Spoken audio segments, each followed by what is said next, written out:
મહુવા નગરપાલિકાની વિનંતી કે અમારે ગટરનું પાણી છે ડાયરેક્ટ ખાડા પડી ગયા છે, બરોબર ભૂવા પડી ગયા છે. ચોમાસામાં પાણી આ ટાઈપ છે, આખું પાણી ભરાય છે. આની 15 દી પહેલાં અરજી આપી છે, કોઈ આવતું નથી.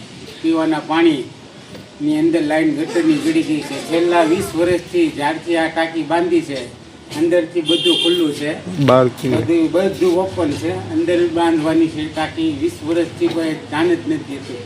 જ્યારથી ટાંકી બનીને આ કુંડી ત્યારથી પાણી બધું અંદર જ આવે છે. મહુવા નગરપાલિકાને વિનંતી કે અમારી ખાતામાં થોડુંક વ્યવસ્થિત કરી દે.